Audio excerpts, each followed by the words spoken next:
Diggiss and Associates, in conjunction with Perpetual Drafting and the Art and Technology departments of the College of the Bahamas, have collaborated to create the first annual design challenge. So for me, what excites me about this whole experiment actually is what I call the surprises. And it was interesting to see through the Transforming Spaces experience how other people responded to what we did. This is a collaboration of art and architecture students to work together to create a built form that will be constructed and displayed during Transforming Weekend, March 21st and 22nd. We were given the challenge of designing an artistic piece for the National Art Gallery Transforming Spaces.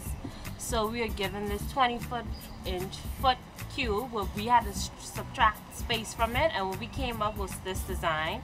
At first we wanted our entrance to be the main focal point to attract people.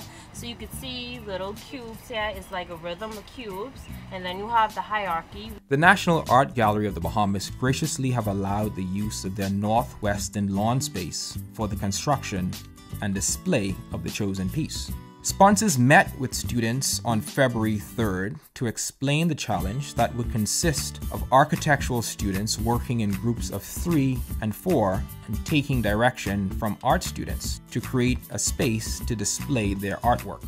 And conceptually what we took was the ideas generated by the students who we will talk to about their experience, and we took elements of what they actually created as design concepts and just translated it into what you see here now. And it's really all stemming around the square or the cube. The art and architectural students were interviewed at the space and had the opportunity to explain their specific design and see how that translated to a real-world life-size model. It was, like I said, it was interesting to actually work with those type of mediums. We never had a chance to actually work with something such as cubes and rods and panels. I think it was a bit difficult, but I think I'll speak for me and everybody else who participated in the design challenge that through it all, it was an interesting experience. They came to the site, did a site analysis, and over a 4 to 6 week process, went through ideation, iteration, prototyping, built models. And so what you see here is a prototype that will be transplanted in another location. We've been working with the cube, dissecting it, turning it, moving it, and letting it evolve into spaces. And this is a great opportunity for students to see their work built, to collaborate along with the artists, to have a program to work with, a setting, and how they can actually lend to the environment if their spaces are being used by the public. The architecture school at the college itself needs to be transformed, and as a result, as we move into becoming a university, we are looking to upgrade the program to a bachelor's program. When that happens, the students will have an excellent opportunity to go out and reach out to the community, so that the projects that they begin to get involved with will become real projects. They will then begin to see what they do, to see it built.